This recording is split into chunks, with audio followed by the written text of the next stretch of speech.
Hello and welcome to FEI Campus, the FEI's one-of-a-kind educational tool.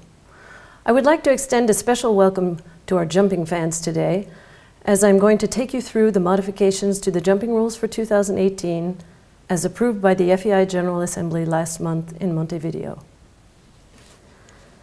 As there was a full revision of the jumping rules this year, there are too many modifications to address in this presentation. I will therefore focus on modifications of a substantive nature only and not on those that are just clarifications or for editorial purposes. I invite you to consult the markup version of the rules published on the website, fei.org, where you will find all modifications highlighted for your interest. The first modification I would like to highlight concerns obstacles in the practice arena, and more specifically, the ground line. It provides for placing a ground line behind the obstacle on the landing side, providing there is a ground line on the takeoff side. The modification is straightforward. I therefore invite you to consult directly Article 201.4 of the jumping rules. The modification to 208.7 relates to the height of obstacles in competitions of 1.45 meters or higher. In competitions for which the schedule states that the height of obstacles is 1.45 meters at least, the height of obstacles may exceed the height indicated in the schedule by a maximum of 3 centimeters. This at the discretion of the course designer. The reason for this modification was to allow course designers to cope with small variations in the terrain and/or the obstacle material without altering the conditions of the competition. Again, I invite you to consult Article 208.7 for full details. The modification to Article 211.3 concerns the water jump. If you are already familiar with the jumping rules, you will be aware that the water jump must be constructed according to the specifications published in Annex 7 of the jumping rules. It is of the utmost importance that officials verify that the water jump is constructed according to Annex 7 because it is a matter of the welfare of the horse. The small modification to Article 211.3, however, concerns only the lath on the landing side. The lath on the landing side must be in contact with the water for the entire length of the lath at the time of the course inspection. Next, I will take you to the modifications to Article 241 and 242. These are quite significant as well as they deal with the penalty for cases of blood on the horse. The previous provisions of Article 242.1 and 242.3 have been moved to Article 241. This means that the penalty for horses bleeding on the flanks or horses bleeding in the mouth is no longer disqualification, but is elimination. So I invite you to consult those changes in Article 241.3, points 30 and 31. This modification was made to align with all disciplines as we are trying to harmonize as far as possible the rules relating to blood on the horse. The modification to Article 246.7 provides course designers with more options for building the jump-off course. It is simple enough in the text for you to consult on your own without me going into great detail here. A provision has been added to Article 256.3 to allow athletes to wear the flag or the official IOC abbreviation for their country on the back of their jacket. The modification to Article 257.2.5 is the only alteration that does not come into effect on 1 January 2018. The modification concerns hind boots for horses and restricts the type of hind boots that may be used for horses as of 2019. For implementation on 1 January 2019, the restrictions will apply to the competition's FEI events for pony riders, children, amateur owners, and veterans. As of January 2020, the restrictions will apply also to the categories juniors, young riders, and U25 athletes. As of 1 January 2021, the restrictions will apply across the board, in other words, to senior categories as well, and will be noted in the steward's manual the type of boot that may be authorized. So in addition to consulting the jumping rules, we will publish the type of boot that is allowed as of 2019, 2020, 2021 respectively, the type of boot that is allowed in FEI jumping events. The reason for introducing these restrictions only in 2021 for the senior category was to avoid changing the conditions of the sport during an Olympic cycle. For as you are undoubtedly aware, the qualifications for the 2020 Olympics begin with the World Equestrian Games in 2018. The modification to Article 259.1 requires that the president of the ground jury and the foreign judge be at least a level 3 judge at all categories of events. This is in alignment with the education system for judges, and we also remind you of the FEI's commitment to improve the quality of FEI officials across all disciplines. To this effect, the Bureau appointed a working group for officials, which has already presented a number of recommendations at the 2017 Sports Forum and is continuing its work in this regard.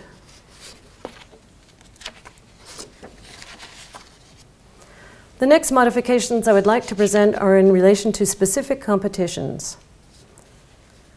A clarification has been added to Article 261.4 regarding the eligibility of horses taking part in Grand Prix competitions.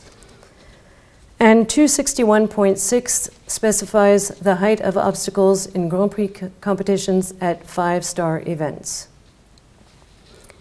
In addition to this, Article 262.3 has been modified in relation to the obstacle material for the 6-bar competition, further to consultation with course designers. In Article 269.5, you will find that an option has been included to allow for 2 jokers in the accumulator competition. These 2 jokers will be of varying difficulty, one carrying 150%, that is 1.5 times the number of points of the last obstacle on the course, the other carrying double the points. The reason for this modification is to allow a little bit more variety and spice and interest to the competition. 273.2 has been modified to allow countries with a very limited number of athletes participating internationally to have 2-round competitions with a set number of athletes, always at least 25%, but a set number may be established in the schedule to determine how many athletes will return for the second round.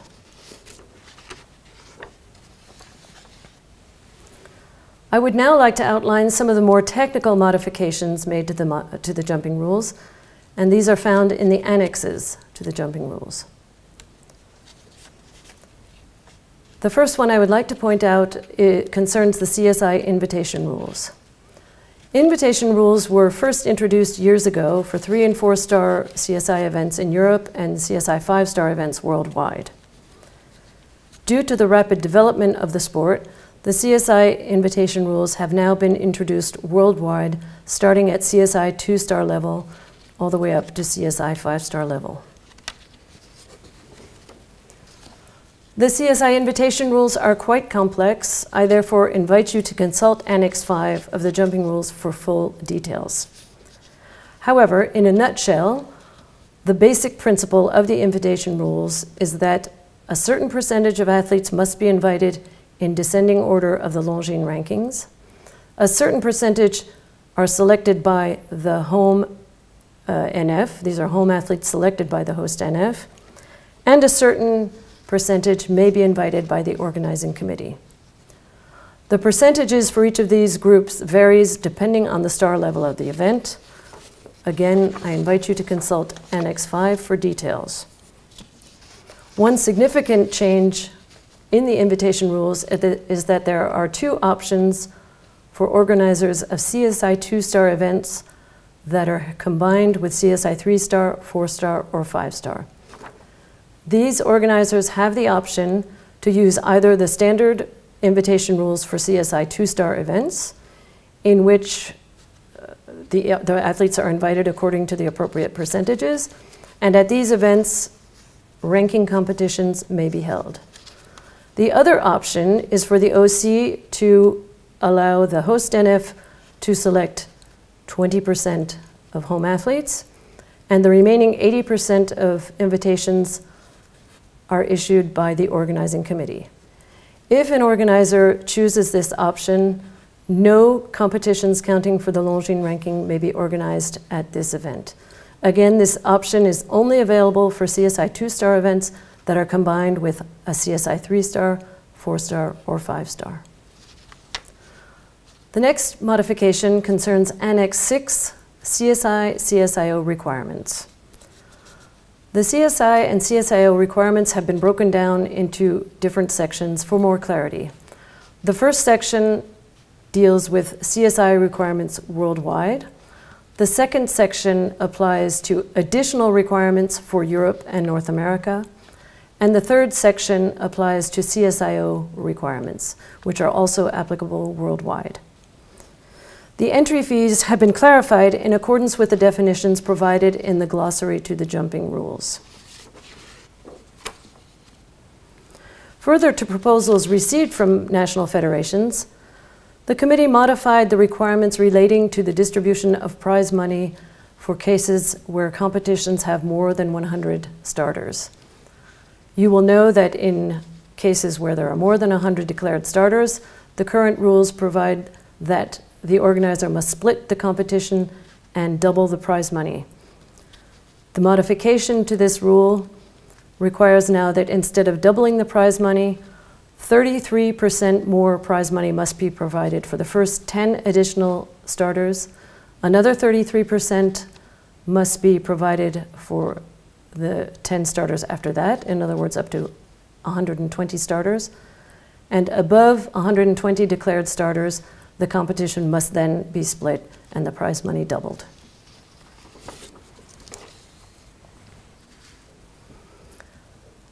I would now like to take you to Annex 9, which concerns the rules for youth as defined by young riders, juniors, and the newly introduced rules for U25 athletes. U25 competitions, that's under 25, may be organized for riders aged 16 to 25. In general, that is the principle. But 14-year-old riders or riders as of their 14th year may be allowed to compete if the height of obstacles does not exceed 1.40 meters. However, there are no CSIOs or championships for U25 riders. The reason for this is that the jumping committee feels that U25 is a transition to the senior category and should not be considered an end goal in itself.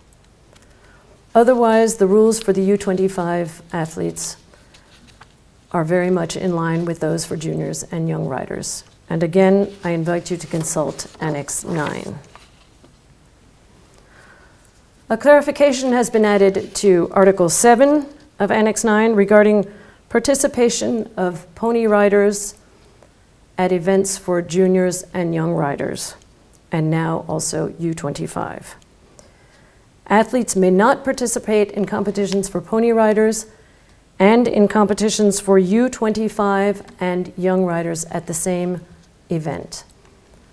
They may participate in competitions for junior riders, but may only participate if it is a CSIO event. They may only participate in one Nations Cup competition, either the pony CSIOP or the junior CSIOJ.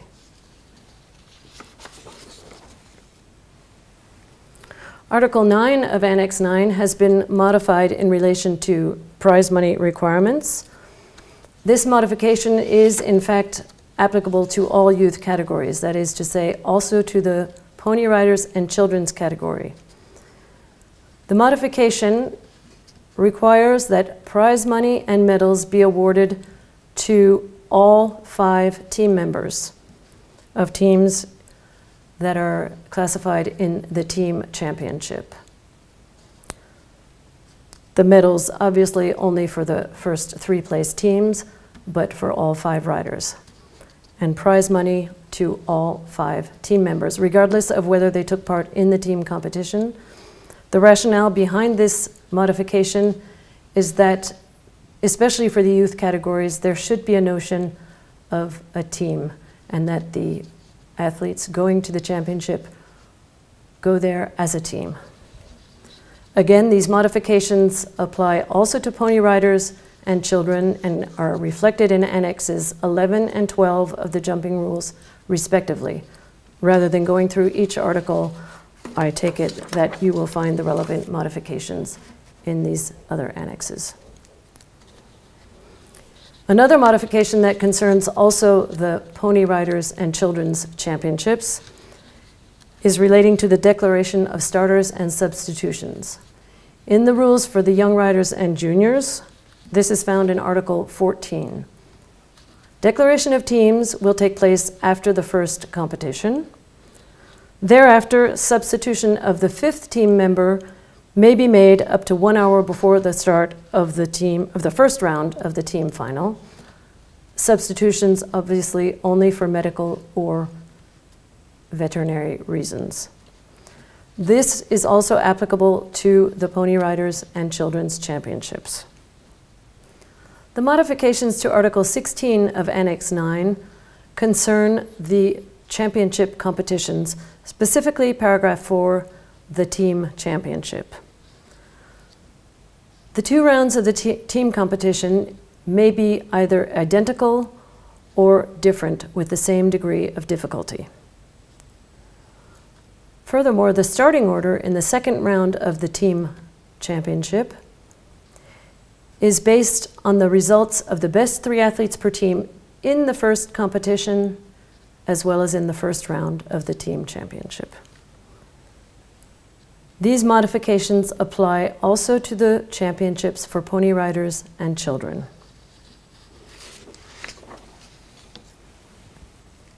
In Article 18 of Annex 9, you will see that the team classification is based on the results of the best 3 riders per nation in the first competition, as well as the results of the best 3 riders in each round of the team championship.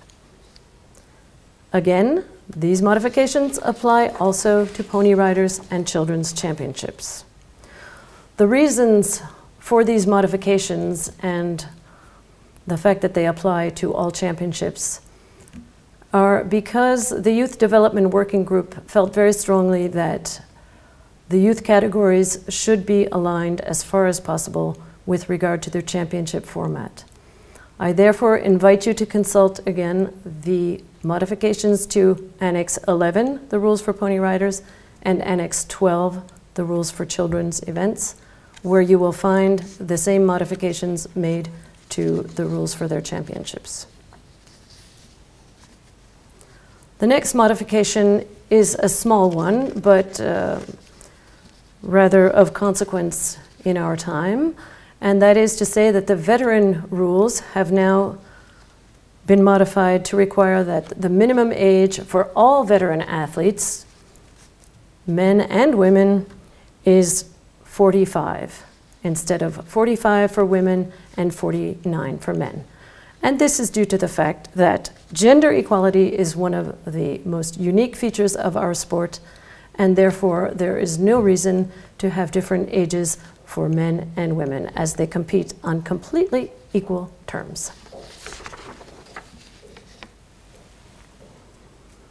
I will now take you to a few modifications in the rules for children's events. The first one is in Article 23 of Annex 12, and that is just a correction to the height of competitions in the team championship. The height has been corrected from 1.25 meters to 1.30 meters, and this is in alignment with the maximum height allowed in competitions at CSIOs. So it is just a correction. The next modification concerns Annex 13, the rules for amateur owners, and is a very small modification, just stating that the horses participating in their country of residence do not need to have an FEI passport. This is due to the fact that CSI amateur category A and B events have been included in the list of events that are considered minor events, CIMs, in General Regulations Annex E and General Regulations Article 137.2 states that such horses do not need an FEI passport. The last modifications to the jumping rules can be found in the glossary of terms specific to jumping. The fees have been defined in the glossary to provide more clarity as to what organizers may charge at events. The entry fee covers the cost of stabling for one horse and the right to compete in all competitions according to the conditions of the schedule. Compulsory fees are defined as fees for services not covered under the entry fee, and these are listed again in the glossary. And discretionary fees are fees that may be charged for optional items only, that is to say, for services or benefits or advantages that a rider can choose to purchase or not. These fees are all clearly defined in the glossary. The next changes I would like to take you through are in the rules for jumping championships and games. These rules are published separately from the jumping rules, but can also be found on the rules page of the FEI website, fei.org. The first modification concerns Article 313 in Chapter 1 of the Rules for Championships and Games, and it is in relation to the distribution of prizes in the third competition, which is the individual final. The individual final, the prizes must be distributed to 25% of athletes taking part in the individual final, and this is based on their classification of rounds A and B of the individual final.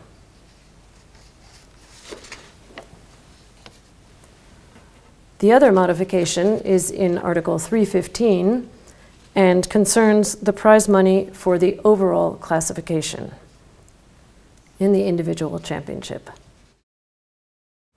These modifications apply also to the Continental Championship for seniors and can be found in Chapter 2 of the Rules for Jumping Championships and Games. The last modifications I would like to present are in relation to the rules for the Pan American Games. At the request of the national federations taking part or concerned by the Pan American Games, the competition format for the first competition has reverted to the same format as the European Championship. The technical specifications of the competitions of the Pan American Games have also been aligned with the specifications for the European Championship, as the Pan American Games also serve as a qualification for the Olympic Games. I hope these explanations will help you to focus on the amendments to the jumping rules for 2018. As mentioned, you can find the full versions of the jumping rules and the rules for jumping championships and games on our website, fei.org. The markup version provides all the amendments highlighted for your convenience, and a clean version is also published for easier reading. I hope you enjoyed this presentation, and I strongly encourage you to visit the horsemanship portal on the FEI campus, where you will also find lots of useful and interesting information. New courses are published on a regular basis, so I do hope you will come back and visit frequently. Thank you again for your attention, and don't hesitate to invite your friends, colleagues, anyone you think might be interested in watching as well. And as a last reminder, I ask you to not forget our partner, the horse, and to remember that horse welfare is always our top priority. With this, I wish you a happy and successful new year in 2018 and look forward to lots of great jumping sport. Thank you.